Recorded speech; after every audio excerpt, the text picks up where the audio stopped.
Well, good evening, everybody. Hey. Welcome to all my boys in the panel. Oh, let's just turn that down because I've got loads of stuff going on in the background. So apologies if you've heard noises there. Um, welcome to the NUFC Talk TV with me and my almighty Geordies all around me. I can't fault the panel tonight. But before we start, let's do some housework. Welcome to everybody that's watching across all of the platforms. Don't forget to come or jump over to YouTube at some point to smash the likes if you're watching on X. Thanks to all the mods that are working behind the scenes. Don't forget to hit the like button if you enjoy the show. And obviously, it just helps us grow as a channel. Subscribe, it's totally free. Hit the bell for any future content. And if you want to support the channel in any way, you can join us as a member for a small monthly fee, and that will get you behind the scenes content. It will also get you a chance of winning some prizes. Obviously, you've got the webpage as well. That's contributed by our mighty Win and also a couple of the lads in the background. It's all free content and it's totally ad free if you've got 5 minutes to go and catch up with the events that's happening at Newcastle. If you've got a question, please put a Q in front of the question because obviously while the panels are talking and we're discussing things, it just highlights it in the chat. Apologies for not mentioning everybody in the chat, but obviously you guys do like to talk to each other. But if you do want to guarantee that message read out, then hit the $ and follow the instructions.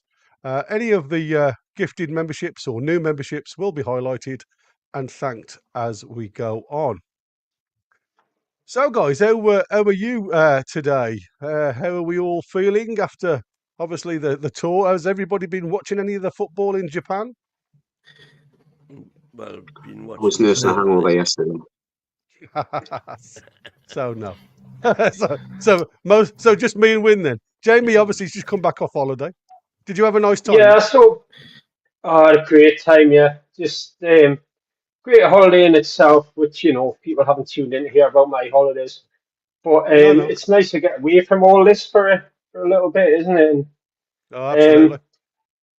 I got back the day of the first game in Japan. I watched them both, and I really liked the first one. I thought looked quite promising, and then the Yeah. second one I think was a bit of a bump back down to earth, wasn't it? On yesterday. I Not was It also reminded me. in a hangover yesterday, but I still watched it. Yeah. It reminded me very much of our Australia tour.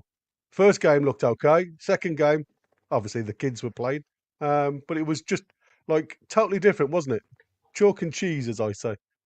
So today, guys, obviously we've heard obviously what's happening in the pipeline with potential buys, potential targets, and what I've decided to do is potentially look at the team on like a spreadsheet, if you like, everybody in position, and I thought what we could do is maybe go around everybody, and what I want you to do, I want you to have a look at the team with these potential signings. I'm not selling anybody at the minute because obviously that's still in the air.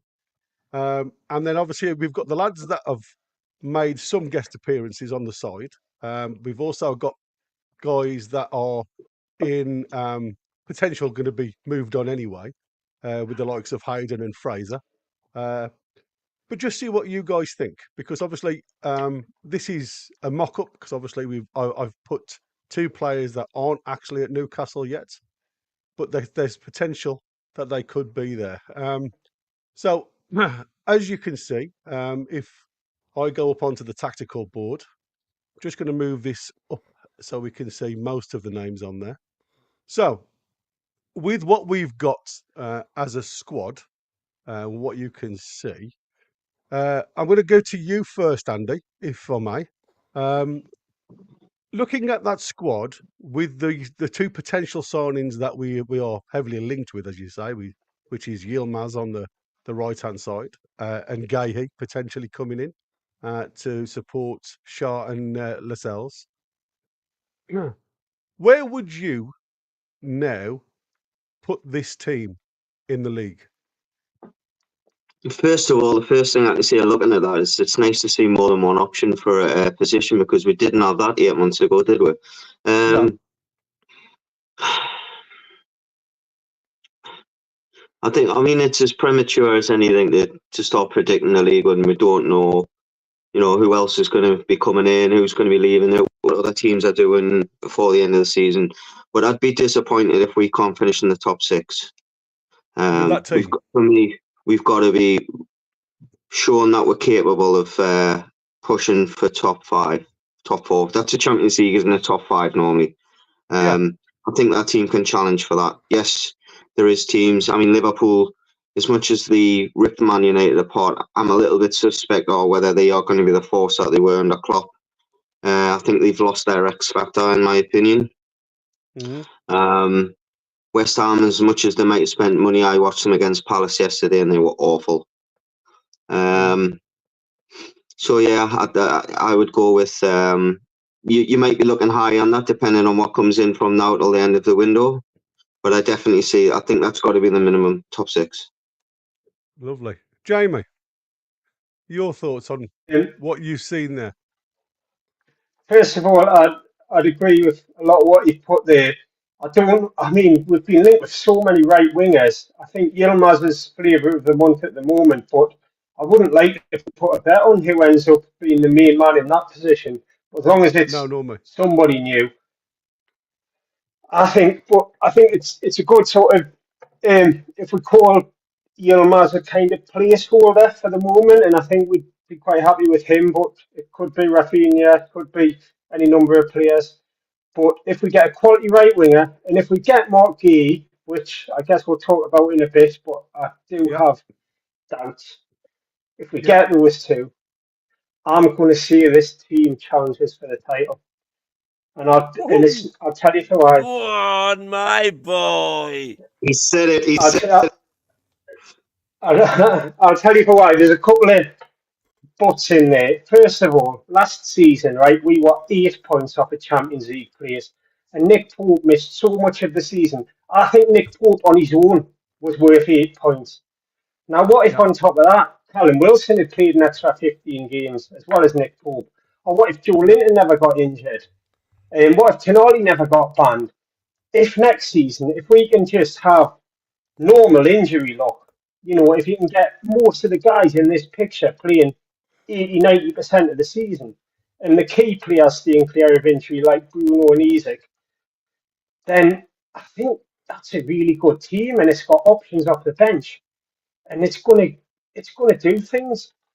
The other reason I've made that grand prediction is you're never going to get an opportunity like this again, where every other contender has got a punishing European schedule, and we aren't in Europe. We're going to be fighting at the top, and there's 8 group games in all the European competitions going right through to January, and there's a situation as well where it's not like once you're through, if that makes sense. You know how they can just burn the last couple of games. Every game matters for who you get in the latter rounds. So I think this is a golden opportunity. If we can hold on to everyone in there, apart from Almiron, I'd sell him. And if we can hold on to that squad, and some of them are there as depth for the squad as opposed to starters, get those 2 blokes in. I think we'll have a bloody good goal, top 3.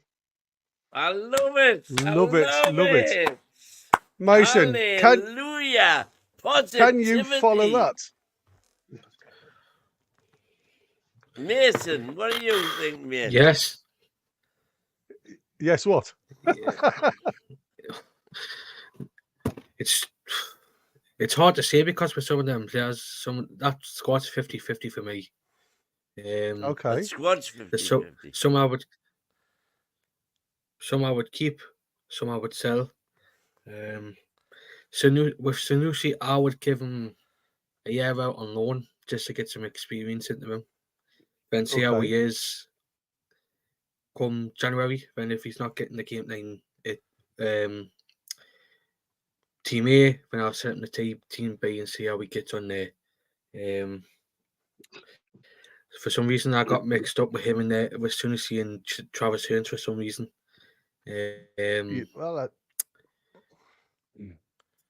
Luckily enough, I watched Travis Surgeon today, and I thought he was. I thought Travis Surgeon was all right today, but yeah, see how he comes. But I think with Sanusi, I would give him a year out on loan just to see how he is. Okay. Because I won't. So I can't see him. I can't see him going out on anywhere in the other team. That depends if we get anybody in, but I've got that feeling. I've got that feeling he'll go out on loan this season just to get some minutes in him. So go to last year, and obviously with Barnes having that long-term issue, would you have not thought that Sanusi would have complemented the squad last year? I'm not saying Sanusi himself, but if we'd had the opportunity to bring somebody like Sanusi to support Gordon a lot of the time, do you think that not would have been the idea? And I think what we've got now, and that's why I've put it on the screen, simply because I think sometimes we forget the support that we've got. And if we start doing really well in the cup run, in the cups, and before I go to Win and ask Win, because to be fair, I more or less know what Win's going to tell me. I just before we go any further, I wanted to tell you or talk to you about what Mitchell has said about the academy, and I think that will give us a little bit more of an idea of and the reasons why I've put it down on the screen like I have. So this is what Mitchell has spoken to the press about what is potentially happening with the academy. So the first point he makes is players from the academy will be given more opportunities in the coming seasons in the Premier League, not just cup games, to help develop and growth. Through all age groups, the team will train and play the same way as the first team, down to formation and tactics. So when the youth players have an easy transition into the first team when they're ready. Academy recruitment to change when looking for players, as we'll be looking for players to fit a first team system to develop them easier through the age groups up until they become first team footballers. And the fourth point was more players to be loaned out from the academy to get first team competitive experience that they can't get at the club's academy from the ages of 18 to 21. So with that in mind, I totally agree with what you've just said there, Mason, because you're looking at it from a big picture. Now, for me, what we've actually got now is a chance to actually give players a rest. Now, we was talking about Anthony Gordon, who really hasn't stopped playing football in 2 years. And as much as I love the fact that this lad, I think, thrives on that continuity of football and seems to be getting better season in, season out. I would be absolutely devastated if he was to pick up a long-term injury because at this present moment in time, he's made us tick this season, being totally injury scavenged, if you like. And I think without him in the side, we do look a little bit lost when we're up top. I also think that Joe Willock, if he can stay injury-free, will be an absolute asset to the midfield going forward. And I mean, obviously, I've put Joe Willock's an option on that left-hand side as well, isn't he? You know, I think absolutely, and that's what Gordon. And that's what I'm saying. But now we've lost Anderson, James. Do you not feel now that we will be looking? I'm not saying we won't use him out there on the left hand side, because I'm sure there'll be times when we'll need to. But now we've lost Anderson. Does that not make our midfield slim now? I mean, if you look at obviously Lewis Miley's still got to come back. You know what I mean? So I'm looking at it as you would do going for the first few games. We haven't got the depth, especially in midfield, to be risking them in other positions, and again overplaying them in other positions. So, Win, I get your point now, Mason. It's a good call, because that's virtually what he's saying. If there's no chance of these juniors getting any first team football, they will be sent on loan. And I think that's going to be the likes of Kowal and things like that. But I want to come down to these guys in a minute because we know that there's Pivos could potentially come into the side at some point. But again, without actually seeing him, because I thought he would have been in Japan, he obviously there's still a lot of question marks around him. So go on, Win. Before I go any further, give me your thoughts on the squad that we've got out at the minute. If Guehi and Yilmaz comes in as part of the team. I am just so happy to hear Jamie there feeling the same way. I'm so positive it's not true. But as regards the young'uns, and I quote, this is Steve Harper, Academy Manager, our under-21s will be 16, 17 and 18-year-olds. We could clog the team with 21-year-olds and try to reach the top, but we want to give these younger players the opportunity. Okay. And that's exactly where we should be. So finishing position. Newcastle's finishing position. Yeah. I think I've already... Listen, I've put mine in for various competitions that I'm involved in, and I've got us finishing second. Brilliant. Okay. I think... And by the way, this is without any additions. And if we get additions, I think this next season is our massive opportunity to do something. We can't possibly suffer with injuries what we suffered last season. It ain't going to happen 2 years down the trot. Okay. And I'm so pleased that somebody who's as football savvy and as intelligent as what Jamie is. Let's come back to that comment, Win. Let's come back to that comment under the influence. Yeah. Well, you know, I can get clipped all day long. And I don't mind, because I honestly believe, first of all, I think we're going to make a couple of, because we've got Guehi and Yilmaz in there. I think we might do better than that. But we are Even if we fantasizing here. don't, I said last season, if we had not had the injuries and the Tadali thing last season, we would have been comfortably top 4. Comfortably. I also think, and this might throw a lot of people, but Wilson is a top Premier League striker when he's fit.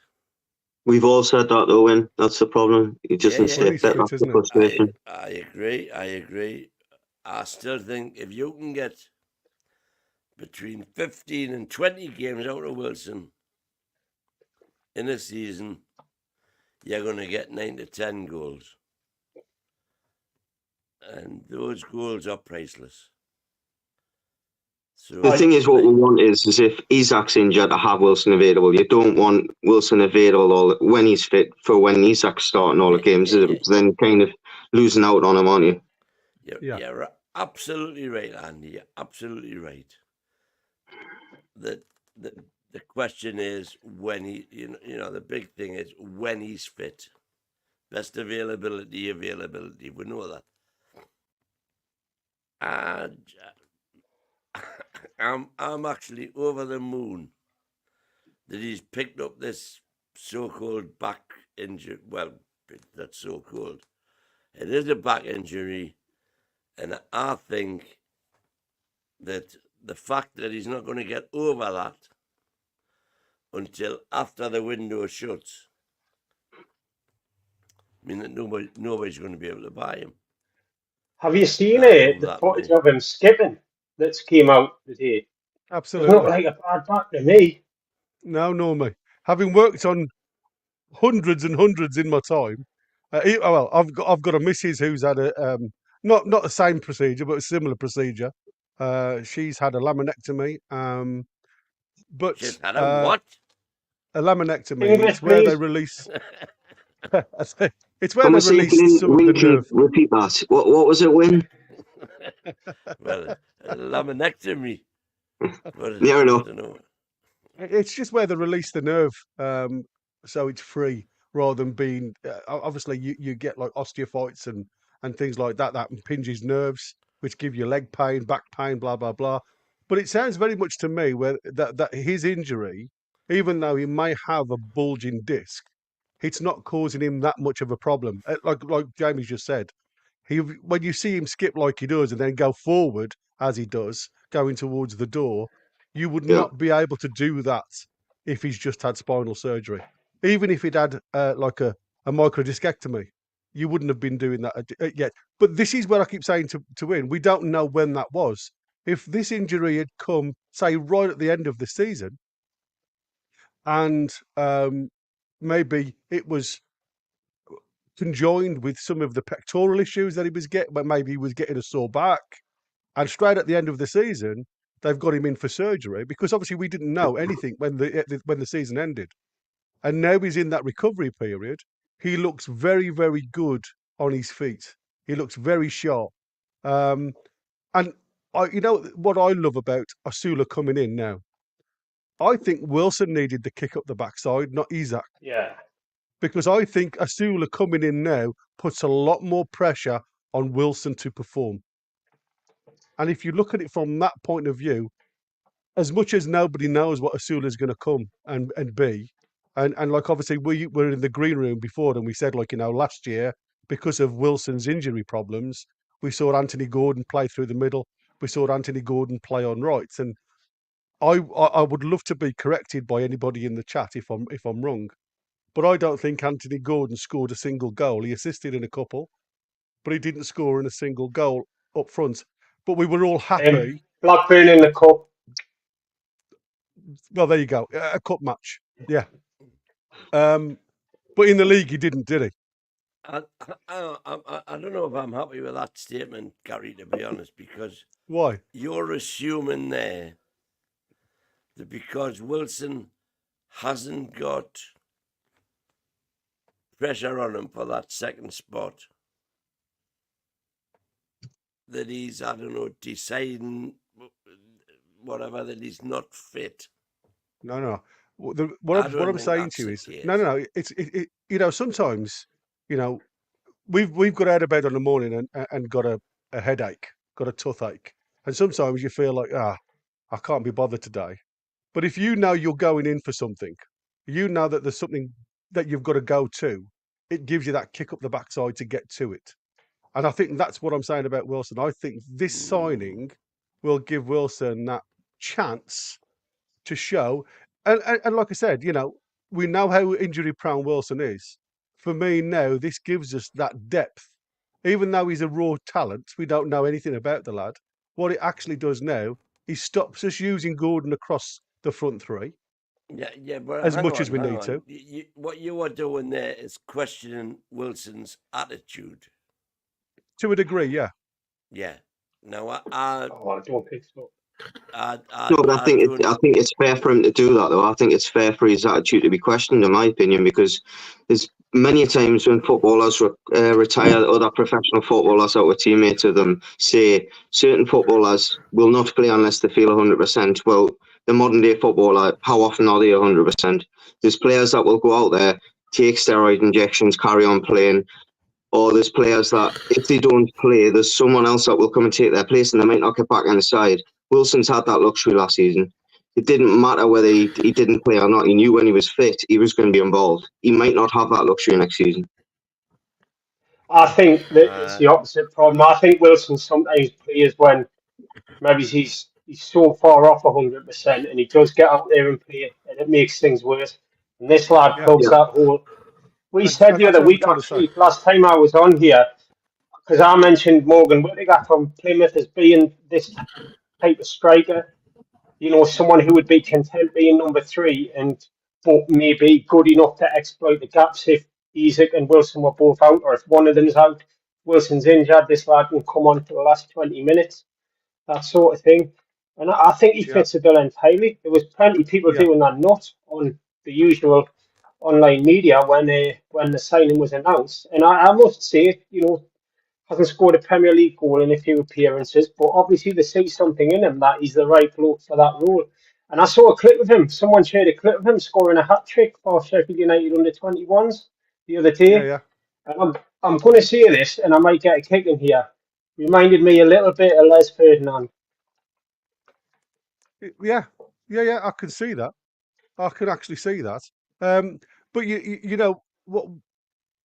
I mean, I'm not trying to diss Wilson in any way. I'm not trying to give him a disservice because I actually love what Callum Wilson brings to the club when he's fit. But sometimes having that little bit more pressure on you, because don't forget there'll be times when Isaac will be pulled from the squad altogether, and Wilson will be our striker, and this Asula is potentially going to be on the bench supporting him. And what that gives you now is full rotation. Asula can sit on the bench for both strikers. He can sit in the background when we've got Wilson supporting Isaac. It gives everybody chance to full rotation. And I think that is what we have struggled with over the last couple of seasons. We just haven't allowed Wilson, like you've rightly said, the chance to fully recover to get back into the side before again he's gone again. And I think now with James Bunce coming in, something different, though. You're talking about chance to fully recover, as opposed to what you are suggesting to me is that the fact that Asula is there is influencing Wilson to be less engaged in making sure he gets back into the fray than he would otherwise be. Now, I do not question Callum Wilson's attitude one little bit. Yes, I question his, physical injuries, but I do not question his attitude. I'm not questioning his attitude, Win. What I'm saying to you is this could be that short, sharp shot to give him that little bit more of a push. Now, that could be... No, hold on. Whoa. That could be mentally and physically, because now there's no pressure on him to get back. You know, last year when obviously you went out with a pectoral muscle tear, we hadn't got a single player to come in and support that area. And that puts mental pressure on the player. Now, everybody, and we've seen it on this channel, I've watched it on numerous channels, everybody wants shot of the lad. Everybody. Now, on social media, you also see that. As a player, everybody looks at social media these days. And I don't care who you are, even though the gaffer tells you not to, everybody does. If he gets that mental push now by this lad coming in, not only to be a mentor for him, because again, that's a tap on the back. If the gaffer turns around to him and says, you're the mentor for this lad going forward, the same as Isaac. Isaac shows him the footwork because that's what this lad's lacking. I don't think he's lacking the finishing. I think he's missing that first touch at times, especially at the higher level, because it's the first touch that's going to get you goals in the Premiership. What I'm saying is this lad could be that catalyst to get Wilson firing on mentality. Positive mentality keeps you fit. I think sometimes you can make yourself become unfit. You get a little bit of a knock and I don't want to do this. I'm feeling a bit sore. That's all I'm saying. And it happens, especially at his age. And I'm hoping as soon as coming in now, we'll push him. Sorry, Joe. I don't know. I mean, I don't know if it happens in professional sport, does it, where you feel like that? Yes. It's happened in the club that I work for.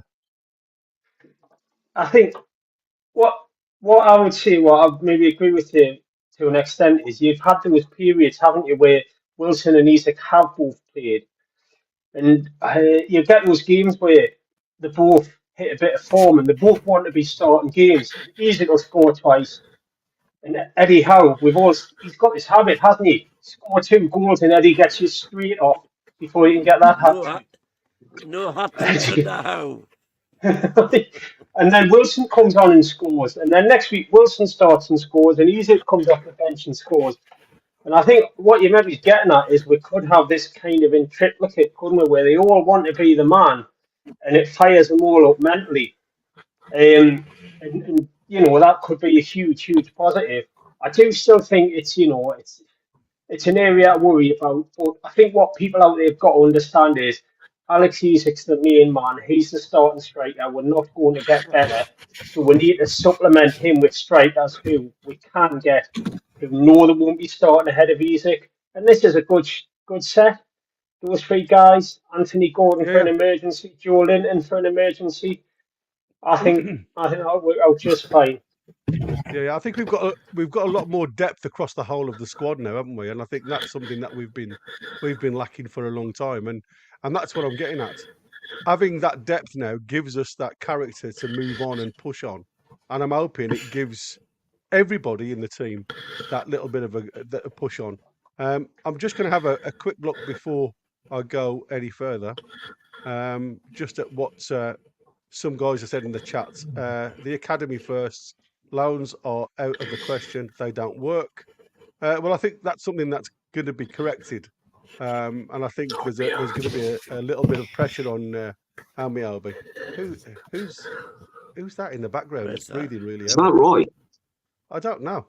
Oh, is it Roy who's down the bottom there? I can't see him. Is that Colin? It is. Can you bring Colin in? Here he is. I couldn't see him at the bottom of my screen. No, right. Hiya, Colin. Hi. So, I understand what Mitchell's trying to do with the academy. Obviously, by getting them to play at a higher level, we'll obviously get them quicker into the first team, because obviously they've got to apply their trade at under 21s level nearly all the time. If some of those under 21s are then loaned out, which is what obviously Mitchell's trying to look at, if they're not got any chance of first team football. But I don't think there's going to be an issue with that, because we see a lot of youngsters these days. I mean, how many? What was he? 16, 17-year-old played in the Euro Cup final. You know, so age now with the way these guys train, I don't think there's any issues. Dean says, I think that Europe is nailed on. Top 4, very achievable. And if we start, as I believe we will, it will be anything at all. Oh, sorry, it could be anything at all. Challenging for every trophy. How are the lads? I put us down top 4 last year, obviously because I didn't expect the injury crisis that we got. And I was, come, I suppose, February, March time, I actually didn't think we would finish anywhere near 7th. It didn't look on to me, but it just proves what we've got as a team, as a team mentality. And like you guys have already said, with the squad that we've got now, with a couple of additions, there's no reasons why we can't be challenging that top 4 and on going forward. Beer Viking has put, I prefer mighty win spreadsheets. This one is far too easy to understand. I'm not confused in the slightest. James Southam has put, evening lads, do we all hope Miggy is leaving? My opinion, Longstaff too. Yeah. I mean, I suppose Can I just say on Miggy, I think I cannot get over that open goal he missed against Milan, where he let it roll past his right foot to use his left foot. And that's a very extreme example of what Miggy does wrong. But it's an epitome of what he does every week. You can't have a player that's that one-footed when you're going for the top 4, the top 6. It's fine, I think, in a lower mid-table team, and he could get away with being one of our better players then. But that one-footed thing stands out an absolute mile. I can go about and be having a very, very nice day. Sometimes I'll be out with my wife, or I'll be down the beach or something, and I'll remember that Miggy goal that Miggy miss against Milan out of nowhere, and it would ruin me day. I think the fact is you want to make sure you've got someone coming in before you let him leave. I think that is as much as That's it, yeah. many people are going to hammer him on Twitter and say he's got the football brain of a 4-year-old and all that malarkey. You want to make sure you've got someone to come in and challenge that right-sided spot before you let Miggy go, because as a squad player, he is vital. When you have injuries, he covers positions. So, yeah, we just have to get busy in the market. Yeah, he runs his legs off. But you're right. I don't think you'll see him gone until obviously somebody's bought in. And even then, unless the price is correct, I don't think he'll be gone anyway. So I have my doubts. So that's the same with Longstaff.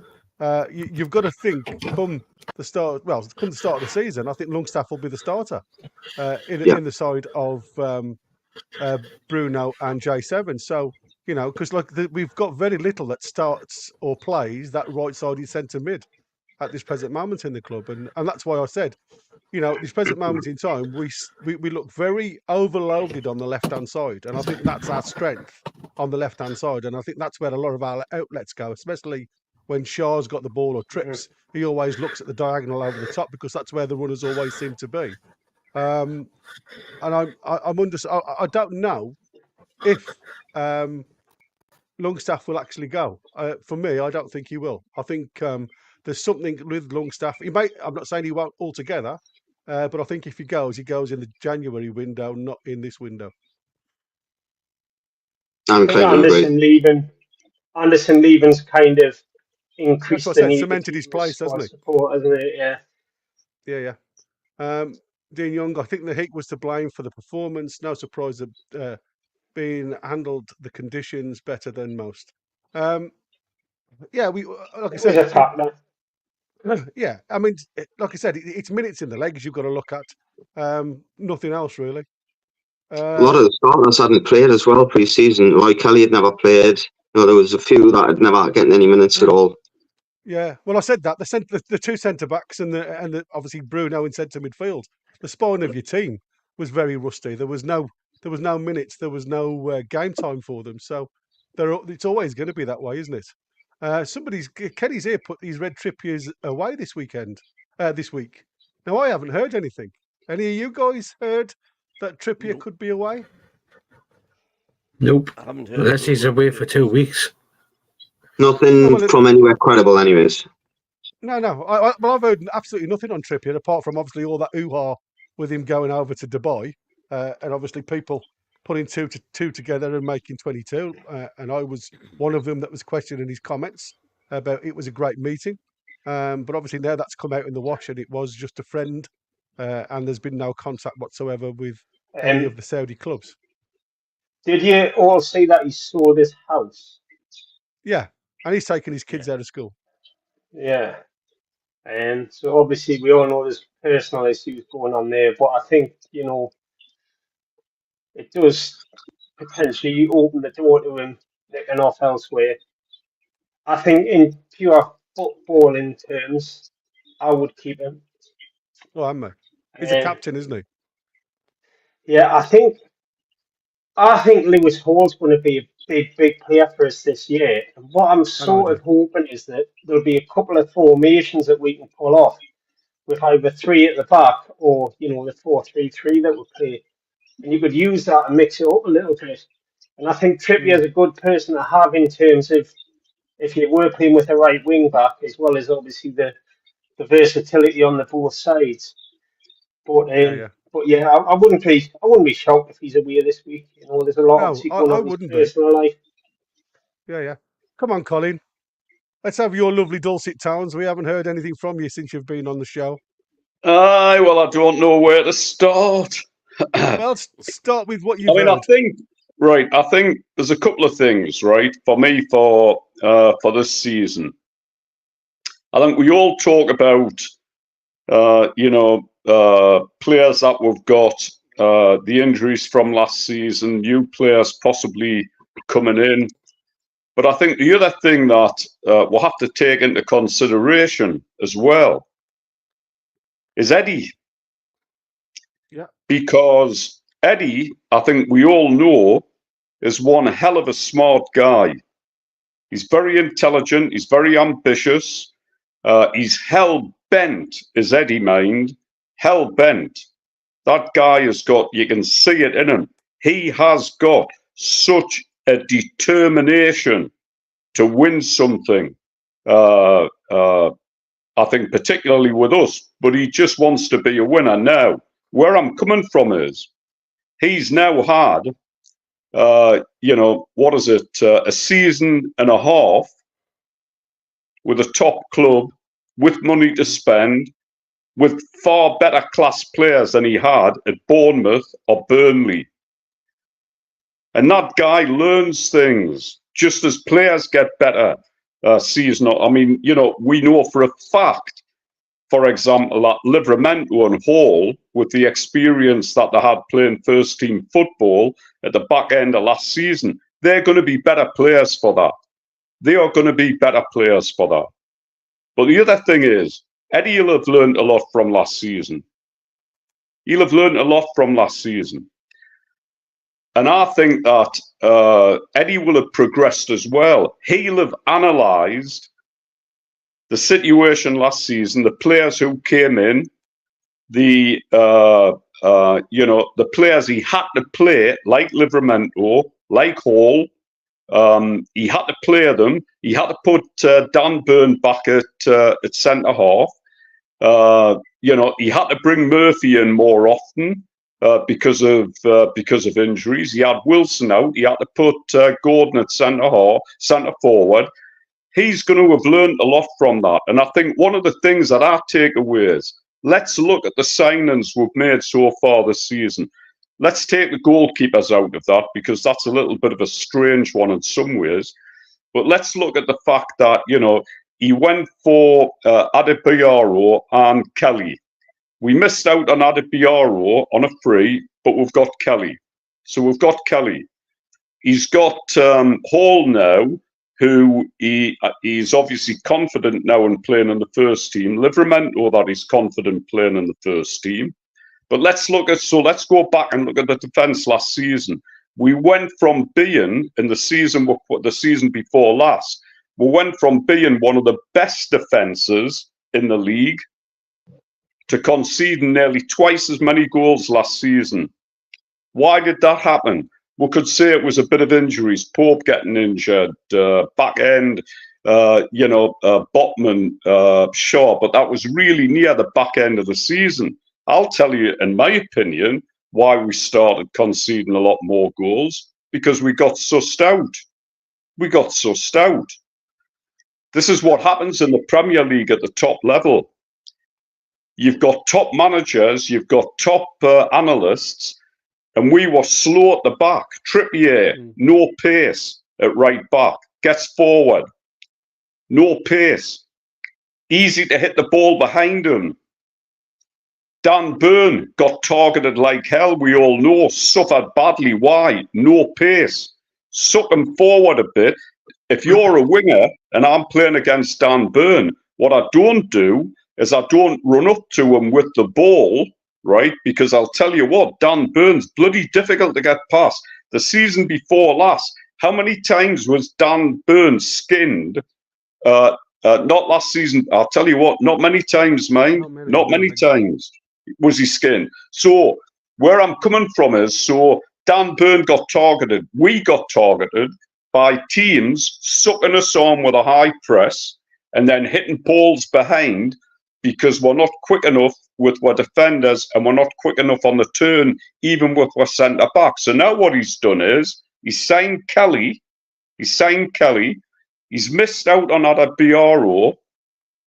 We're all clamouring for a right winger or another forward, and yet we've gone in 60 million, which is probably half our transfer budget this year, 60 million on a centre half. That tells me that Eddie has learned big style. Guehi, quick. Livramento, quick. Hall, quick. Right? The biggest weakness that we had last season, irrespective of the injuries, we were slow in defence, and we've also got no pace in midfield, mind. Bruno's not quick. Yeah, Willock was out last season. He's quick. He can get back, but Longstaff's not quick. Joe's not the quickest when he plays. So it's, you put pace through us in the middle and at the back, and we're weak. So I think Eddie's learned a lot. And where I'm coming from is, we get the right signings. We'll get all of these players back. We've got some speed merchant options that we didn't have last season. And I think I'm confident about this season, mate. I'm very confident about this season. The one if that I've got, the one big if that I've got is everybody's banking on Tonali coming back and Tonali being a big influence. I hope he is, but I have to say, from what I saw in the match, I thought he was way, overhyped in the home game against Aston Villa. I mean, you can't ask for more when you get a big signing, he comes on and he scores in the first 5 or 6 minutes. Bloody hell, fantastic. I was absolutely doing bloody somersaults at that. And he had a half-decent game after that, but like a lot of times, we overhyped him. If you forget the Aston Villa game, apart from that, I didn't see a lot in Tonali, mind, which I thought he passed the ball back a lot. I thought he passed it sideways. I'm struggling to really see where he adds to that midfield something that we haven't got. He doesn't appear to be a tackler. He doesn't appear to be somebody who's going to run forward with a ball. And he doesn't appear to be, a defensive mid. Now, I think a big thing with us this season and how we are, how we're going to do this season is whether Tonali is going to be on a level of Joe and Bruno. If he is, which I hope he is, brilliant. But if he's not, then I still think we're going to have, we're going to be a little bit short in midfield of dominating games at the really, top level where we need to win games like away to your Liverpools, Arsenals, Manchester Cities, or if we're playing those teams in the cups. But I go back to it. I think a big thing that people are forgetting is Eddie's had another season. Eddie's a smart guy. He'll have learned a lot, and it'll be interesting to see what tactics he employs and who he plays right from the start. If Trippier is still here, does he play Trippier in the first game of the season, for example, or does he play Livramento? I think that's going to tell us a lot about the way Eddie's thinking this season. Yeah, good. I mean, I can't disagree with anything you said, buddy. I mean, the one thing I'm not going to give excuses to Tonali, but again, I thought he started really well. I thought he's definitely got the Italian way about him. Like you say, he plays what he sees. He plays in front of him. So if he's facing his own goalkeeper, yes, to protect the ball, he does tend to go the simple route sometimes, but that's just keeping possession, which is very Serie A type, dominant football. Keep the ball. The opposition can't do any damage if you've got the ball. So I understand all that bit. I also think that because obviously the pending doom that was over his head dominated his game a lot more than we thought it could. But when you're mentally drained, you're not free to do what you want. But I do think you're right. I do think, again, with a lot of players, I think this is the season where some players have to stand up and shine. And Tonali is definitely one of them because he didn't come on the cheap, and we've already lost a season of him. And I think that's something that's definitely got to happen this year. And I also agree with you about Eddie. I think Eddie isn't one of these guys who just thinks about himself. He's very much switched on with the team. He learns all the time. He's the type of manager that's very friendly with the guys. And I think that's, to me, he is a great manager. That's the reasons why he's been linked to the England managerial position. It's not because he's a bad manager or he's English. It's because actually he's very good. He's a very good tactical manager. I just think last year he struggled to try and put a round peg in a square hole. because Yeah. we just didn't have the support or backup last year to get those, to get them forward. But I'm hoping this year, we're not as bad. Just going to shout out to Hells. Thanks, Hells, Thanks, for the Sean. gift, my friend. I'm just going to see who that's gone to. Roy Morton, Throwvag. Roy, I don't know where all you're the way from, but you sound Sweden. Norwegian Norwegian. or somewhere over there. So if you are anyway. Scandinavian, yeah, it sounds very much so. If you are, then obviously get a look at the worldwide on a Wednesday. Come on board, and it'd be nice to chat to you. Just to back up Colin's. Sorry, Barry. Just No, out of I wasn't interest, Colin's point there.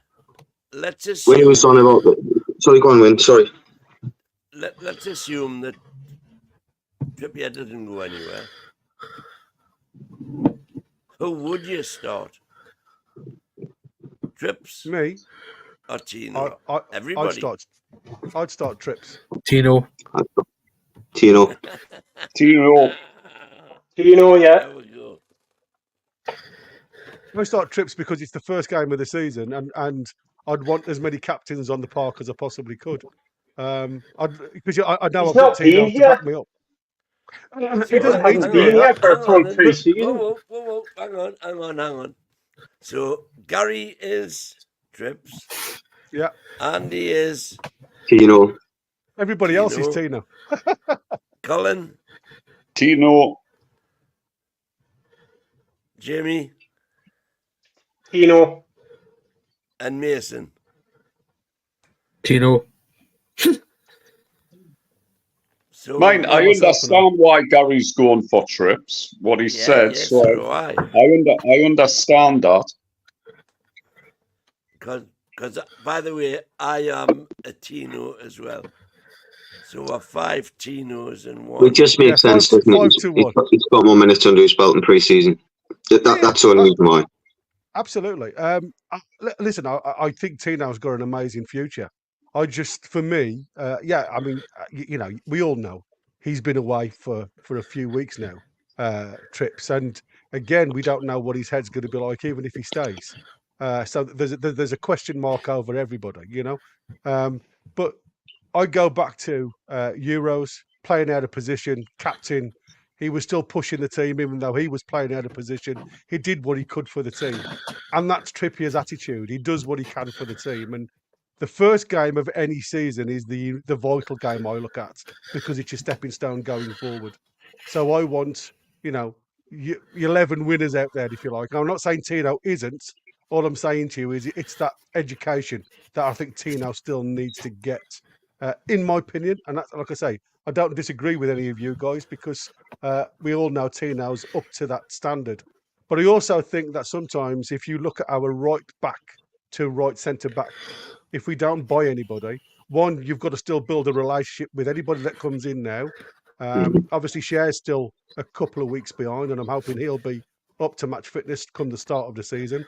Whoever else comes in, if it is Guehi, obviously we know he's already doing a pre-season, so he's going to be at a standard as the lads are as we speak. So he's got minutes into his legs anyway.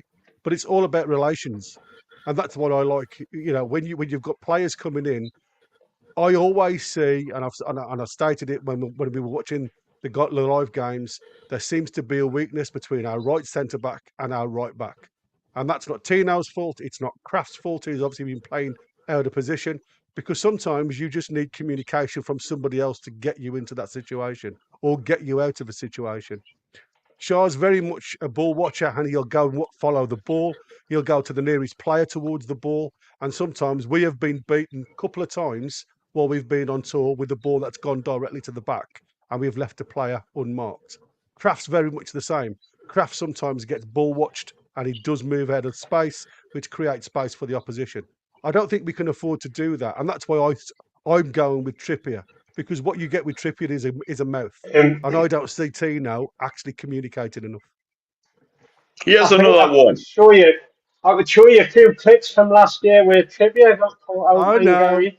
I think, you know how we didn't win the League Cups? Yeah. Listen, I'm not saying he's not fault-free. I know he has, but like I said, emotionally, he was all tied up with what was happening everywhere else. Just to So, back up what Colin was saying before, Gary, you know, Yeah. a lot of the last season, he's bang on right. We got turned too quickly when the high press because they got in between the gap of our midfield and my defence. The season before, we had Joe Linton covering Dan Burns, and Dan Burns didn't get isolated like what Colin was referring to earlier. Yeah, And absolutely. he's right when he's saying Eddie will learn, because at times last season he could have played Lewis Hall for that extra bit of pace, but he didn't trust him defensively, I don't think. You know, it's No. all right having the pace, but if you're out of position, you can be Usain Bolt and you're not going to get back. So it's, we got that now. The fact that we've got a nucleus of our midfield. By the time we get 6 weeks into the season, we're going to have in my opinion, it's one of the best three in the Premier League, because I do rate Tonali. I think he's a fantastic player. He might take a little bit of time to get back to the form that he showed at AC Milan before he got his move.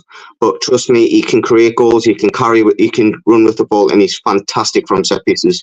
He reads the game really well. He is frustrating at times. Colin's bang on. He does play the horizontal pass when you just wish he'd play a 10-yard forward ball. Yeah, but I think the midfield three will help our defence massively this season. If we can all stay fit and we keep the two centre-backs fit, it will give us that licence to have a Tino bombing up and down, have a Lewis Hall bombing up and down. When we might not miss Trippier's experience at times if he doesn't play as often as what you'd normally expect him to do.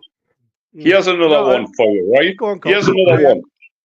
So we've talked about whether we play Tino or Trippier at right back, but here's another one. Who do we play if we sign Guehi?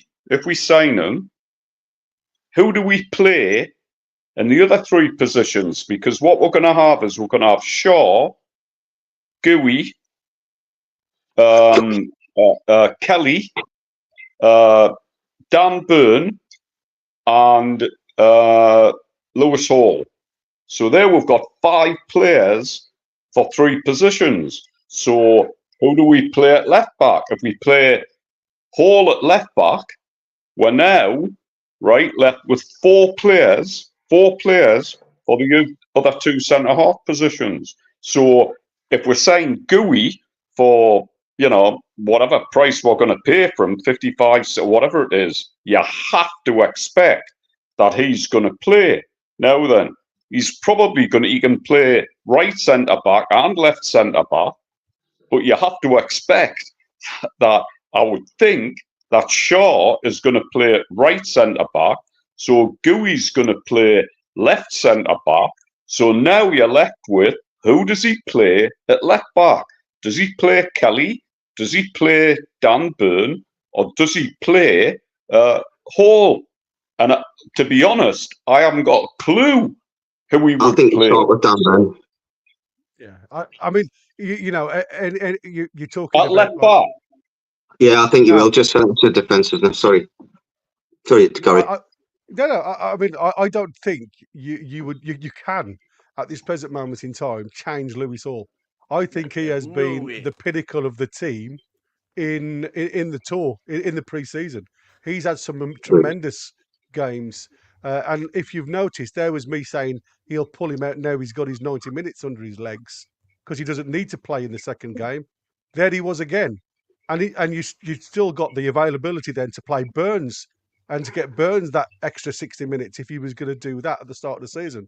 So I think at this present moment in time, and I may be completely wrong here, but I think the only 2 people at this present moment in time that are guaranteed to start is Lewis Hall and Isaac, because they've already cemented. I mean, we know Gilmares and J7 will start because that's the solidity of the midfield. But what I'm saying to you is on performance only. But going on from what Colin was saying there, who do you pick with him?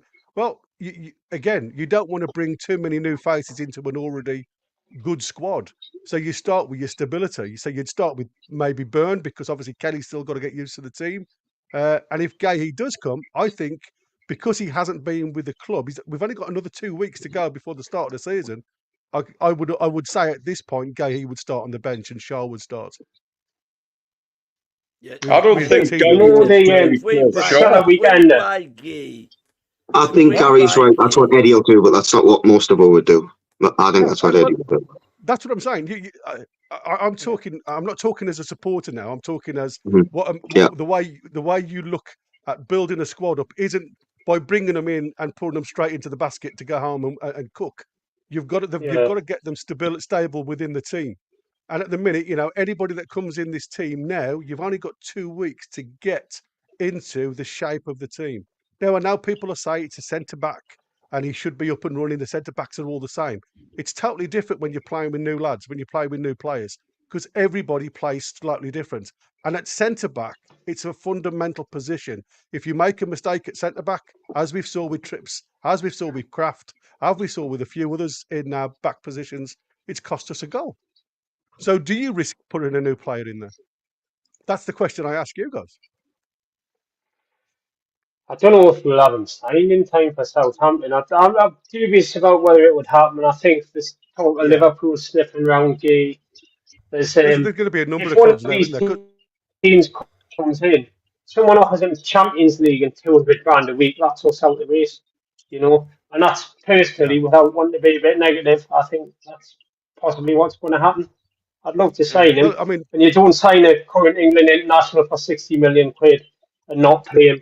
He might sit on the bench for a couple of weeks while he gets, used to gets acclimatised. Yeah. Yeah, exactly. And that's what you've got to do, isn't it? You've got to get acclimatised to the club. It's not about being an international from the start. Go on, yeah, but even once I agree with that he might have to get acclimatised. I accept that. And I think I agree. Sorry, I didn't know the name of the guy who said a couple of weeks on the bench when you sign him for 50. But I totally agree with that. You're not going to keep him on the bench for too long when you paid 50, 60 million, because I go back to it. There is a reason, mind. There is a reason why the club, Eddie, and I would imagine that the way it goes is Eddie is going to identify the areas where he feels he needs new players. He doesn't make the final decision on who that player is, but he's going to have the biggest input he's going to have is, I need a centre half, I need a centre forward, I need a right, or whatever it is. And then it's going to be, the scouting team and whatever to negotiate who we're going to sign, what we can afford, what wages we're going to afford. But I go back to it. At the end of the day, we are definitely interested in Guehi. And we are a Guehi or whatever he's called, right? And we're talking about 50 or 60 million pounds, right? Yeah. And I think before, all right, I get that Botman and Lascelles have been, have got these injuries, but we've still got Dan Burn, we've still got Shaw, we've still got Kraft. All right, he's still done a decent job, but we've got Livramento, we've got Hall, we've got Trippier. Was a big priority to make a major signing, another centre half, not at that price, perhaps at 25, 30 million, but not at that price. So, where I'm coming from is, Eddie has obviously decided that is a major priority to get a top player in that position. So let's say that he's on the bench for a couple of weeks or whatever. What is our back four going to be once Guehi, if he signs, what is our back four, and particularly the two centre-half positions, what are they going to be? He signed Kelly, he knows Kelly. What is it? He's a replacement for sure. The centre-half we buy, whether it's Guehi or Theo or the next bloke, it's a replacement for Shea. Fabian Shea's coming up to 33. Yeah. We need someone who can play on the right, and Botman's your long-term left-sided central defender. But what I'm saying though is, do we drop? So I get that, I totally understand that, but at the minute, right, Shaw is still playing at the top of his, he's still, centre halves can go on for a long time, as we know, right? So he's not one of these. He doesn't carry a lot of weight. He's not, whatever. He's a fit guy. He's got a lot of skill. He doesn't 100% rely on pace for his game. So the fact that he's got older, some centre halves, some players as they get older, if they've relied a lot on their pace, that's going to be their weakness as they get older. That's not sure. So are we saying that if we sign a Tio or we sign a Guehi, that very shortly after they get settled into the club, that Shaw becomes the second choice? Well, I'm not saying saying that's a better option than waiting until Shea has completely outrun any class he's got left. You strike while the iron's hot. Yeah. So I mean, I think it's difficult to say what it would be at the start of this season. If I'd put a fair amount of money on the starting centre half partnership against Southampton being Shea and Byrne. But then there's going to be a certain amount of, I guess, settling in. If you do get Miggy, if you do get somebody else, and there'll probably be a bit of switching between games. But your long-term back forward involved Botman. And so the guy signs and Botman. Yeah, but you don't.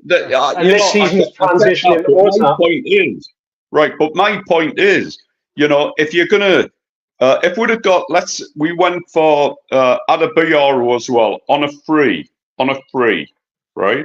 So if we got Adebayor and Kelly, would we have taken the opportunity if it came about, for example, to sign a Tio for 40 million or a Guehi for 60 million? I don't think we would have done. That's why he was coming in, wasn't it? Tomori was going to be in for that right centre back to support Shaw. But then the way it sounded to me, the way Eddie was looking at it, was Shaw was still going to be the focal point. And obviously was going to be his understudy. But what I like about the Guehi signing is he can support both left and right centre back. Mm-hmm. So if the left sided isn't performing, even though we're overloaded on the left side, you've actually got a perfect replacement with Guehi, who can slot over there quite comfortably. Or if there's injuries, So for me, Guehi is more of an Eddie style player for me because of his versatility. And I mean, I know somebody's put in the chat here that Guehi slotted into the Euros at left centre back quite easily before they went to a 3. And that's the beauty of it. All I'm saying to you is, playing in the Euros with internationals, you can get away with a lot more than you can playing domestic football, especially when you've got juniors with you. And that's what I said. Sometimes, and I'm not saying he will. I'm saying if he pays 60 million, as Win has already said, if you're paying 60 million out for a player, you'd want him to start. I'm not saying he won't start. I'm just saying he may be brought into the squad gradually rather than straight in when there's no need to be if you've got a fit squad. Hold on, and 2 seconds. Mason, I think you wanted to say something before. Do you want to say anything, buddy? Because I know you started, then you stopped. Is Mason? Is he gone? With the two things I just want to mention. I start off with the Liverpool rumours. They still haven't found a replacement for Matip yet. No. And my second don't one forget is Chelsea. Chelsea get the first notch. Don't forget, but I don't think they'll go for him now. Probably not. In regards to Tino starting for the first game, Mason frozen. Yeah, he's frozen. Yeah, he's been frozen. I'm still here. But we can still hear you, mate. Carry on, mate. Carry on. With regards to Tino, I would start for the first game this season because it's Southampton, and he'll know how to play against Southampton. Well, you'll know basically you'll know the attributes of each guy he's played against him when he was at Southampton. That's why I would start him. Yeah, it's a good point, mate. Yeah, it's a good point. Point out from me, Barry, is Shaw. We all know how good Shaw is on the ball for a centre back. In the luxury that you've got Botman fit and you've got Guehi fit, albeit he signs, and you've got Shaw. 5 at the back is ideal for them 3. Shaw goes in the middle, comes out with the ball, them 2 come tighter, and you've got your wing backs. Shaw can come out with the ball.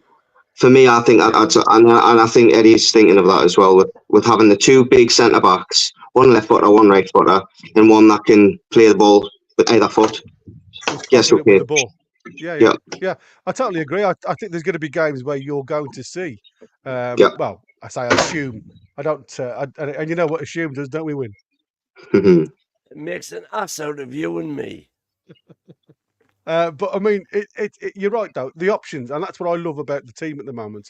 There's options to do different, and I think we didn't have enough availability over the last season to do these adaptations. Let me just go to the chat really quick because there's a few that I've signalled. Michael Knight has put us. We've got us into the top 5. Well done, Michael. I can't disagree with you, mate. Kenny makes a point here. Now, again, I've not seen this. He says Asulu has hit a problem.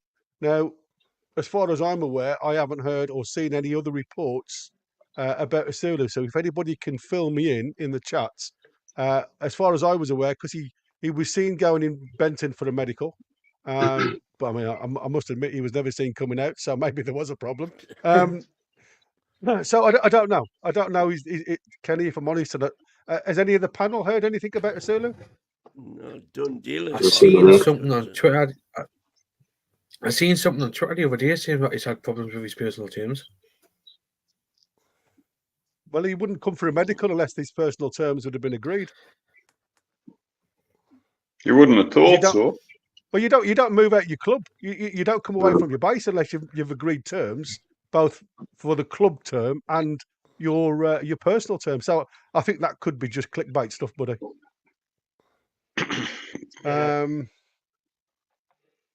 Hells Fusar. Sanusi will stay with the club. Loans are running the players, to be fair. Ruining the players, to be fair. I think that's something that we've got to sort out. I'd love him to stay. I must admit, from what I've seen in Japan, I think he's a very promising youngster. Unpredictable. Yeah. I mean, he's still got a bit to learn, but I think he's a positive for the club. Dean Young says, looking at the depth of the squad, the club and Eddie have learned from last season onwards and upwards. Absolutely. Positivity, Come on, that's what bring that positivity. James Cuff, how confident are we about Guehi signing? Well, we've already said. Start with that one. Chelsea have the first option to buy, and obviously they get a 20% on the sale of the player anyway, even if they refuse to. Okay, let's go around the room. Starting with you, Win, this time. How positive do you think we are to getting Guehi in? How positive I am about getting Guehi is irrelevant, really, because I wouldn't be bothered if we didn't. So you'd be happy with Chow? Well, forget about Chow. I would love to get Guehi. I think he's great. What worries me is, someone said before, we've signed Kelly, who's this is left-sided. Now, everybody says Guehi's right-footed, but he played the whole of last season and for England on the left side. Yeah. I'm not saying he can't play right side, but he got his England cap playing left side of, left centre half, if you like. So that kind of worries me. I know, but Crystal Palace, when they brought Anderson in, I mean, Anderson's a bit more of a senior than. Agree. So obviously Anderson, when he come to the club, said categorically that he can't play or he's not comfortable in playing at left centre back. Mark Guehi said, "I'll do it," and that was one of the reasons why Southgate took Guehi. One, that he played half decent for Palace, and the 4 lads that actually went over there and got European, international. Not all of them got caps, did they? Did Wharton end up getting a cap in the end? He did, didn't he? He played. He come on for a few minutes. So it's experience. But with Guehi, you're right. For Crystal Palace, he does play left centre back, but his natural position is right centre back. But that's what I love about him. He's adaptable. When you're saying his natural position, when did he play? Before Anderson signed. Before Anderson signed. He was there right centre back before Anderson signed. And where were and Anderson Palace wouldn't then? go left centre back. And where were Crystal Palace then? Well, they were still in Do the you think Premiership. we'll get him though? I Well, mean, that's you the know, question. that's the questions. Will we get him? You know, not where would he play, Yeah. innit? Yeah. I mean, for me, I still think there's a lot of questions to ask, and I don't think this is going to be a fix within a couple of days. I think this could run on for till the start of the season. Do you I know know it sounds what? crazy. 10, 15 years ago, there was no right-sided and left-sided centre-half. There was two No, centre-halves. two centre halves. That's right. Whoa, Yeah. hang on. Back in the day, there was only one centre half. All right, there we go. Tales from Here the Back we in the past day, go. from people tackled each other and all. That's true. Tutankhamun's paper lad up there with stories from his day. So a simple yes or no, and that's all I'm going to do because obviously this could go on forever. Just be this one question. Andy, do you think we're going to get Guehi? The fact that it's been brought on Sky Sports and reported on Sky Sports, I'm going to say yes, but I'm not very. I'm 50-50. I wouldn't say. I'm leaning either way. Okay, Mason, yes or no? Yes. Yes. Thank. If you as if if you're putting stuff on Sky Sports about opening talks with Newcastle and Palace, then yes, and it's just a little something he did play with the biggest team in Wales as well. Yeah. So yes, definitely. James.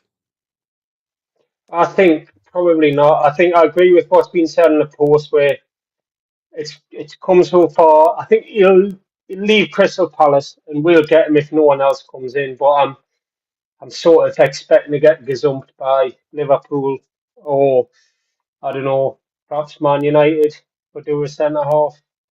So I'm thinking someone else will come in for him and offer him more money in Champions League. Colin. But I hope we get him. Yeah, I agree with that. I agree with what the lad just said there. I think we're definitely interested in. We definitely want him. But like Adebayor,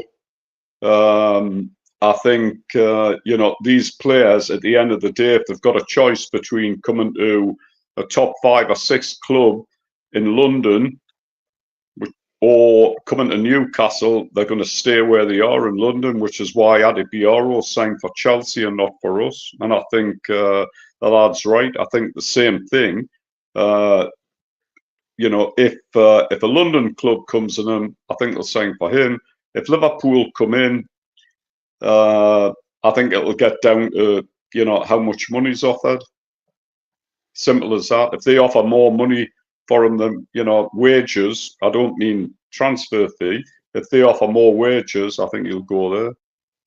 Yeah. Cool. Win? Yes or no? I'm saying no. I think smokescreen. Yeah, Shout for okay. I'll tell you what. 20 million Could less. Joe Gomez be an option then if he goes to Liverpool? Potentially, because obviously he seems surplus to requirements, doesn't he? Could I it be wouldn't an like option? that. Like Too I much say, money, there's too going to be a old, lot. Yeah, that's too what I said. injury prone. Yeah, he is, yeah. I wouldn't have Gomez. Like. We've got to remember, Guehi was injured a lot last season. He'd just come back from injury February, March. That's why we need cover everywhere, isn't it?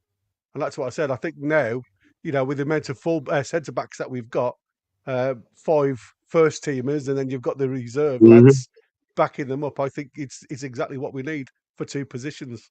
Okay, I'm going to literally. I mean, obviously, James has put down about the Madison Diaby and Zoboslai transfers. All didn't seem to be a signing. Now, I was listening to some of the Crystal Palace fans talk about us going in for Guehi, and they questioned whether Guehi would make a sideward step to move or a forward step because they think that Newcastle isn't as big a club as them.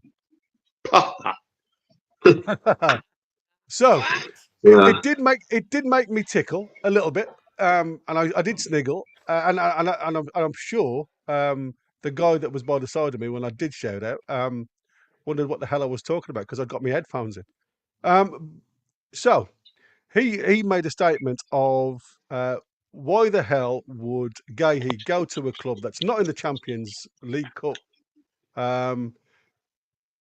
Yes, an up and coming club, but he's not going to be guaranteed football. He's not going to be playing in the long-term cup competitions. If he goes to a top 4 club, then he's got more chance of excelling in his England career.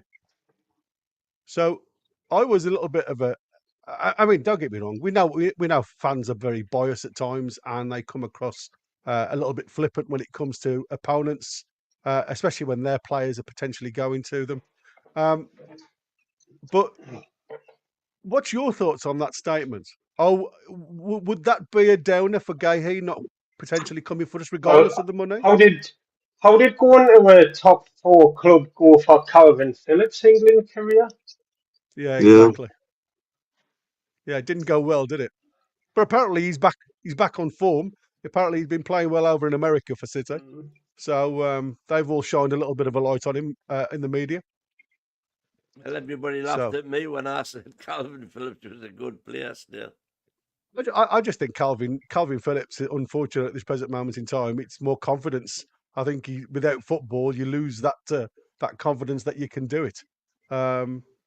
But again, for me, it's like, yes, he's got to be sold the project, hasn't he? That's what I'm trying to say. We can't sell him on what we've got this season. He's got to be sold on the project to come to us open-heartedly. So I'm sure they've got that in hand, if I'm honest. The reports are that he is, and that he wants to move. It's just it was it's like his we've favourite all club said. to play at, wasn't it? Yeah. Yeah, and that clip's resurfaced a bit, hasn't it? But it's like we've all said. Someone offers more money in European football, we're going to get beaten to it. Yeah, absolutely, and that's the big thing. But I mean, at least we've been offered the first club to talk to him, and that's what I loved about it. Is we've been the quickest one to move in. I am so surprised though, and maybe it is the money, that nobody else has gone on for him, especially how he performed at the Euros. Because to me, he was one of our, if not our best player playing for us. So I don't know. I think he's got to look at opportunity, hasn't he? He's got to look at, am I going to play? Because you go to Liverpool and behind Van Dijk, Konate and all that, you're not going to play. No. Yeah. You might not. Yeah. Yeah, exactly. And then Arsenal have signed Calafiori. He's not going to play there, is he? Man City, he's not going to play there. So Man City's Chelsea, you're not going to play there. No, you're definitely not going to improve there. No, but to be fair, this is Newcastle all over, isn't it? Wait for everybody to start doing their bits. I mean, Man U have just spent, was it 63 million on that 18-year-old, and he's out for 3 months now. So they won't go in for anybody, even though they're questioning about it. I just don't think they've got the money regarding PSR to go and move anywhere now. Toon Talk says, I think it's wrong with academy, as if play 16, 17, 18-year-olds in under 21s and they get hammered every week. How is that good? Well, it's about improving, and it's about being positive mentally. And I keep saying to players, it's not always about the result; it's about individual performances. And if you look at some of the players that have been highlighted that come from the academy, I mean Harrison, just for one, who's been shining in the lights, struggles when he has to step up. I from what I've seen, looks very capable at under 21s, but actually struggles when it comes up to the big boys. And it's only that introduction to under 21s that's going to allow players like Harrison step up to the bigger league, because I think a lot of it is a mental block with Harrison. I think he just struggles with that step. But by playing in the under 21s allows him the gateway to do so. James Cuff has put Kenny W. Guehi at 70 million. I doubt we'd have the PSR headroom for anyone else. I don't know. Again, this is that $60 million question, because nobody really knows how much money we've got to play with. We all guesstimate we must have 60 because we went obviously for Elise, but and now we've put in I think it's a 60 million. Well, I think we started at 50 with 5 million add-ons for Guehi. So we must have some money to go in there. But if you have a look at the over price 3 range, years. Yeah, but you have a look at the price range that we've gone for right wingers. None of them have been on the 50 million mark. They've all been around the 20 to 30 million mark. So there's obviously only so much in the pot to play with. So that could be whether we walk away from the Guehi or whether we move forward with it. But I Weren't suppose we I doing think this we. just before we signed Isaac as well, thinking that we had no money in the bank Yeah. and blah, blah, blah, and then we went and blew 62 million on 62 million. Isaac. Yeah, that's typical I think Newcastle, there's isn't a it? As wedge there. yeah, There's a wedge well, this year. I wouldn't be There's a surprised if we massive spend wedge. over 100 million. yeah. Absolutely. So, well, like I say, I'm going to say as And of by yet, the way, the fact that, yes, but Colin just referred to it there, the fact that you're going to pay 60 million, that's only 12 million Yeah. out of this year's budget. The other 48 can be amortized. amortized, yeah. But I mean, it's like everything else, isn't it? I mean, we've got to look at we'll know in November. That's all I'm going to say is when they become public, the accounts become public, and we'll have an idea of where we are. Of September, we'll know. Yeah. Well, yeah, we will, I suppose. Toon Talk has put down the thing with Wilson is he takes 3 to 4 games to get up to speed. By then he's injured again. Yeah, well, Hopefully not this year. Hopefully not. Foxy, not having Sir Les comparison. He used to bully defenders. Asula is really quite poor in the air and holding up play. Perhaps his biggest weakness at the moment, I'd say more. Enesira, I can never say that bloody name, than anyone else. Never heard of him. But Stuart, you know, I would rather. the Ferdinand comparison, because it was me what compared him to Ferdinand. I saw Les Ferdinand play a hell of a lot when he was at Newcastle, and the way he ran onto the ball, outmuscled the defender and finished across the goal. He was pure Ferdinand. And I was thinking after the first 2 goals, I wanted the third one to be a header to see what he was like in the air. But I believe that we haven't seen a Sula in the air yet. But on the ground with the ball, reminders of big Les. I'm hoping a little bit of Eddie magic. And again, the 2 lads, his 2 peers that are already at the club, can really show this lad where to go. Because again, from his pre-season, though, he's been scoring. I know it's against, obviously, very poor and limited opposition. But what I love about this lad, he's not frightened to use his left foot, even though he's a right-footed player. Some of his goals he's hit with his left foot and scored have been absolutely sublime, I think. Across like you say, across the keeper into the far corner. I bet he comes on, scores a couple of good goals, and everyone starts comparing him to Les Ferdinand. And anyone will mention that I said it way back in August. Yeah, we've got VAR, mate. We've got VAR, James. We won't forget. We won't forget. If he starts looking like Andreas Anderson, though, you're not gonna live it down. I tell you. I've got to go, lads, but I'm nice end of the show. Just a little inch bouncing up and down like a nut job downstairs. So thanks, I've got to Andy. go. Yeah, go look after. Take care, everybody. Take care, buddy. See you. Geordie 2 for Life has put Tonali played well against Liverpool. When he came off the game, changed dramatically. Also, Tonali is very quick. Yeah, he's got some pace about him. I just think, like I say, it took him a couple of games to get used to the boys and the way they play, because again, playing in a different side and a different setup. And I'm sure having this year to play, I think he's going to hit the ground running when he's available. Dean Young has put down Tonali, had plenty of excuses for last year with what was going on behind the scenes. I am sure he will kick on this year. Like it, I hope so. Toon Talk again. I think it will be a kick in the if Tino or Tripp start, in my opinion. Yeah, I mean, I agree. I mean, like I say, I just look at, like I say, and I've said it, captain's role. But you're right. Tino's been there all pre-season and maybe deserves a shout. Rafael Venetian, think back line will be Hall, Kelly, Shaw, Tino for the first game. If Guehi comes for the first game, then Guehi will be eased in and replace Shaw after 4 games or so. There you go. That's interesting. So he doesn't even put Burns in there. He puts Kelly in before Burn. Oh, that's a surprise. Toon Talk has put down Shaw, Lascelles, and maybe Burn will be gone next season. Don't forget, all have 1 year left on a contract. That's also true. Yeah.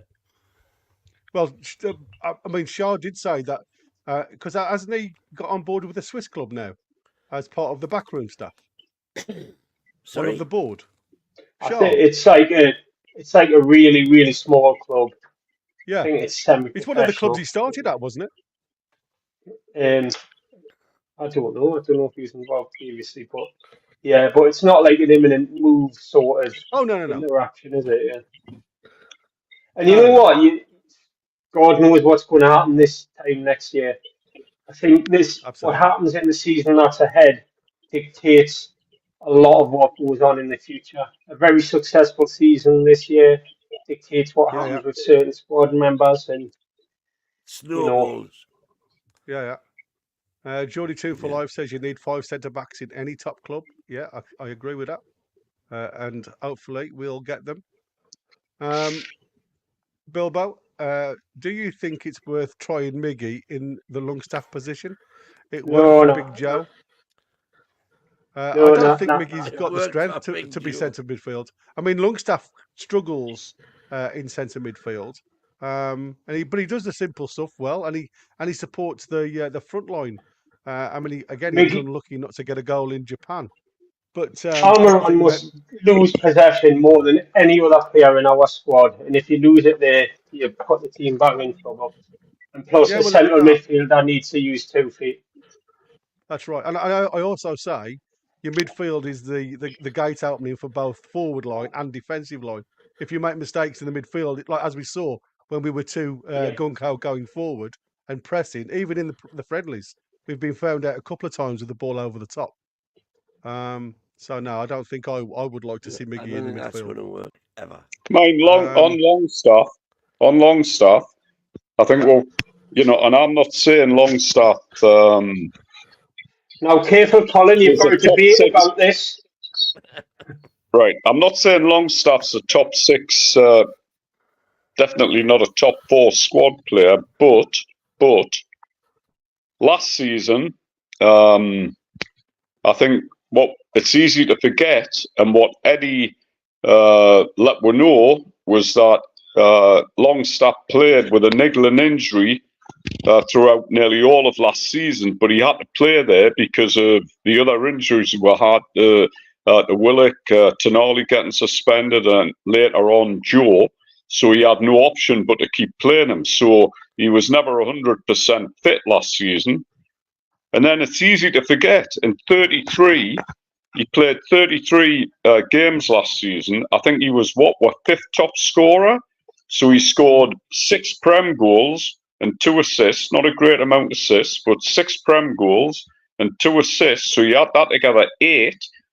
He had a goal influence in 1 in 4 games on average, and in 5 Champions League games a season. Last he scored 1 goal against PSG, and we've always. So that's not that is not what you might call an absolute flipping disaster of a season for the lad, and we always have. I'm 71 on September the 1st. I went to my first game, I think, in something like 1962 or whatever, right? Born in 1953. In every era, right throughout the whole of my time supporting Newcastle, there's always been at least one player, and normally 2, who have been the butt of the biggest amount of criticism. Even during Keegan's time, there was stick given to Barton. Even during previous, I can remember Gary Speed. Gary Speed, of all players, was the butt of a hell of a lot of it. So now, the butt of it, at this moment in time, is Longstaff and Miggy. And what I have to say is, mind, it's way over the top. It's way over the top. And it's one of these things that becomes like a rolling snowball. Everybody gets onto it. And if you watch any game, mind, if you watch any game and you want to start picking on a player and you've got it in your mind that, this player is no good or he's shit or he's useless, all you end up looking at is the times he loses the ball, the times he doesn't do X, Y, or Z, right? You concentrate on that, and you get blindsided to all of the other stuff that player does. And one of the things with Longstaff is you watch him. He follows the oppo man with the ball all the time, right? He's a little bit like, I forget another player. So he follows the man with the ball all the time. He's one of the ones who gets a foot in, gets a tackle in, gets a block in, gets an interception in. It's not pretty to watch. It's not pretty to watch, right? But he does a hell of a job for the team. And that's one of the reasons why in games, Longstaff regularly, right, runs more miles than any other player in the team, right? Because that's part of the job that he does. And sometimes that Keep your type of powder play dry, Colin. goes unnoticed, Aye. mind. It goes unnoticed. It doesn't. It You've doesn't gone go into this unnoticed, my debate friend. with Roy already. Yeah, this is all the Keep your debate stuff, powder mate. dry. Keep it in your chest, man. It's got to be on the debate show. This has. But I mean, Roy will be listen, going back, taking notes, yeah, getting he'll be his taking defence notes in the in. background. Absolutely. I mean, there is a lot of points that you've made there. I agree with, but there's also a lot of points that I don't agree with. I think yes, he may have been carrying an injury last year that obviously suffered with some of his games and a lot of his games. Where if you look at his stats post match, where you say the midfielder gets a foot in, and I'm going to say against Man United because I keep hiring on this Man U because I was the one who put all the stats on the show when we did the post match. He didn't do one tackle. Now, for a centre midfielder, it's imperative to get in there and challenge. And I think sometimes you need your midfielders to be dogged, tenacious, even if they do nothing else. If you can win the ball and play a 5-yard pass, like a lot of the old style footballers used to do, none of this 70-yard balls. They used to just win the ball, pass it to the players that can do that damage. Then you've got a chance. Unfortunately, I think with Longstaff, especially last year, plagued by this injury, whatever it was, because nobody's sure about it. It didn't stop him going and doing fast, medium pace bowling. And that's what I'm saying. He couldn't have been that bad. So you can't keep giving the lad excuses for playing poorly. But I'm hoping this can be the catalyst now for him going forward. And that's all I'm saying. But yeah, I agree with your points, mate. There is things that we don't see, or we have got players in our minds that get crippled for everything they do wrong. And that's why we addressed the whole of the team against the Japan tour against Yokohama, because not really anybody in the team, apart from Lewis Hall, I could say, had a good game. And I thought Barnes was a bit better, but nobody actually shone in that game. And again, we made the excuse that it could have been the conditions and the Gary, travelling. 35-degree heat. I know, that's what I'm saying. 35-degree heat. Yeah, the In a humidity was friendly crazy, match, mate. I'm not going to run around and break your balls 2 weeks before the start of the season. Well, it's not only that, mate. It's the second game in 3 days as well, isn't it? Yeah. That's what I said. You've got to look at the whole process, but you've got to give these players minutes, and they've decided to go to Japan to do it. So they realised what was happening. What else did I notice? Just that we was going to talk about. Bear with me a second. Pedro Stokoe. I'd love to go into the Zubi Mende for a replacement for Longstaff, and Anderson also, since Longstaff having a year left. Yeah, I mean, like I say, Zubimendi, how old is he now? I thought he's getting on a bit now, isn't he? Doesn't help. I'm sure, I can't remember how old he is. He's got to be in his 30s, hasn't he? Yeah, he's got to be. Jamstasher. Well, we need a young right centre back to eventually take Shah's place eventually. So whether it be now or later is a moot point, in my opinion. Well, if that's Guehi, smashing. I'm just not. I hear what everybody's been saying about he was playing right centre back before Anderson centre back. in. Yeah. But I look at me. I like a heat map. Yeah. You just can't take it on the last couple of seasons, unfortunately. Because, like I say, he has been playing there yeah, because but if that's the last, nobody so he's going to relearn. I don't know. Well, Right, guys, like I I've got to said, take my dog out for our evening walk. So I'm going to have to give it a miss, but great crack. no problem. Thanks for All the the best, buddy. opportunity, Gary. Derek, I'll see you soon. Take care, mate. Bye for now, lads. See you. Take care, mate. See you later. Ta-ra. Yeah, Cheers. we're coming to the end Bye, anyway now. Colin. Yeah, I mean, you know, like everybody We've keeps done on an saying, hour you and can play 40 across minutes. the. I think Jamie thought we were on for about an hour and all. Yeah, I think, well, like I say, we're coming to the close now. I'm only going to see these last couple of comments, and then we can call it. Everybody's saying about him playing across the, you know, even as a defensive midfielder, if you want him to play there, he does bring the ball out very similar to how Shaw plays. Say we get Chow with a similar standard to Guehi at half price, then you can go mad on a right wing like Bowen or Kubo. Exactly. Yes. Yeah, do both. He can do both. I'm going to say, I'm sure there's going to be a scalp out there somewhere. I didn't see what's going on there. Still, I've just turned the camera on. That's all right. Right then, guys, like I say, Jamie, thank you so much. Mighty win, and everybody that's been on the show tonight. Mason as well. Thank you so much, Mason. And obviously, we've lost Andy and Colin. I mean, like I say, it's been a bit of a different show because there's not a lot happening apart from what we've already talked about. So I just thought we'd go over the squad, get opinions. And as always, everybody's got an opinion. And we like that. And sometimes it's the different opinions that makes the shows. Thanks everybody in the chat that's contributed to what you've done. And again, please, before you leave, hit the likes, subscribe. It's totally free. And ring the bell for any future content. We'll see you all on the next one, I suppose. Again, James, thank you so much. Thursday, heads up, Roy versus Colin. Oh yeah, we've got the big match, Roy versus Colin, and the debate show coming up. And are we going to tell Roy that he gave away most of his argument tonight, or just? Yeah, well, he'll be watching. I'm sure Roy's Roy listening. will be watching. Yeah, I'm sure he's listening. Like I say, thanks ever so much for everybody's contributions.